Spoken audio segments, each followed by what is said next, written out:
সকাল সকাল চলে আসছি, আমার বন্ধু আশিক রস খাওয়াইবো। অনেক দিন ধরে আমার ঘুরাইতেছিল, আজকে ফাইনালি ঠিকই একটা রসের ডিব্বা নিয়ে আসলো। কতটুকু খাইতে পারবো জানি না, কিন্তু ওরে বলছি আসবো, আমার অসুস্থ, তারপর আমি চলে আসছি রস খাওয়ার জন্য।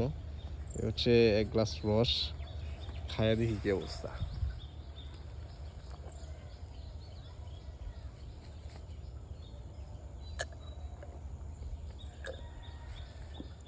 রস তো ভালো মিষ্টি। হ্যাঁ রস তো আসলে অনেক মিষ্টি। কবে দিছে? রাত্রে দিছিলি নাকি? আরেক গ্লাস। ভালো মিষ্টি লাগলো রস। রস খাইয়া তো ভিতরে সব ঠান্ডা হয়ে গেছে।